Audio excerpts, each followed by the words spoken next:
will all have people who are going to be for the first time benefit eligible, that you're going to enroll into a plan. Do you really want them in your highest level benefit plan? And if you do, have you thought about what their claims experience might do to the performance of your plan? And would you consider, as a good alternative for your employees, an entry-level plan that was at a lower benefit level at the 60%? It's all about philosophy. You have to decide what you want to do for your employees, but it's not a bad business play. It's a pretty good way to think about being compliant and managing the budget and taking care of your employees at the same time. Very quickly, basic health plan is an option that the Affordable Care Act offers states. They can adopt a managed care plan that will be operated by a private company, so it's commercial insurance, designed for low-wage people. If your low-wage employee enrolls in this plan, they pay no premium or very little premium. They do not get the credit. For those of us working in retail, construction, restaurant businesses, we hope the states adopt a basic health plan, because if our employees migrate to that plan, I don't have to worry about the penalty. Remember, that $3,000 penalty is $3,000 times the number of full-time employees who are credit eligible. They're not credit eligible if they enroll in the basic health plan. However, we think very few states in the Midwest are going to adopt this plan because the state has to take financial risk on the performance. They receive a capitated per member per month payment from the federal government, and the state's totally at risk for outcome. I don't think it's likely that, for example, Ohio or Illinois, given their current fiscal problems, is likely to adopt such a plan. So, if I have more than 50 full-time employees, how many are credit eligible? What's my cost going to be? Is my plan a better deal than the exchange plan? If it is, I probably won't have too much of a problem.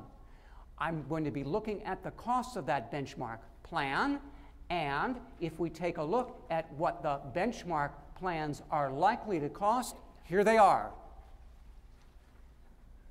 This gives you a good sense of what plans cost at various minimum value levels. Incidentally, the typical employer plan in the Midwest is very much like the Federal Employees Health Benefit Plan. It's also the Blue Cross Blue Shield Standard Option Plan.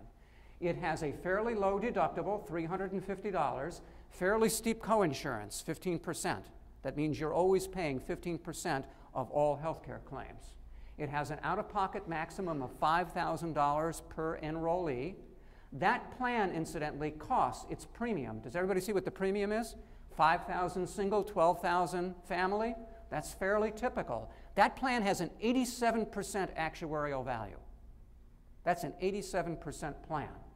On the other hand, a 61% plan has a $5,950 deductible and a 20% copay. So you can have a fairly substantial per employee deductible and still be at the 60% level. What do we need to know? Well, what's our cost going to be? If our cost is less than 9.5%, we're fine. If the single premium is more than 9.5%, one decision point is lower that premium exposure to avoid the penalty. I'm more inclined to do that the lower the average wages of my employees. Why? The lower their wages, the bigger the credit, the better the exchange plan looks. The more of them who migrate to the exchange, the higher my $3,000 penalty will be.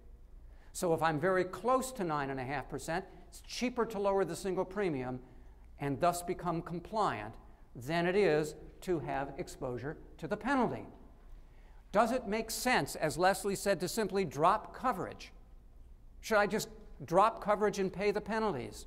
As Leslie pointed out, and these slides will show, it doesn't make any tax sense if you have to do it for every employee. It's one thing to gross up one or two highly compensated employees. If you try to do it for all your employees, it will almost certainly be cheaper to continue to sponsor a plan. If my actuarial value is more than 60% and my premium is less than 9.5%, I'm compliant. One choice is do nothing. You're fine. Another choice, as Leslie said, over time, what might I want to do? If I'm at 87%, I'm not currently covering all my full-time employees. I want to avoid penalty number one, so I'm going to bring in a whole flock of brand new full-time employees. What's going to happen to my costs?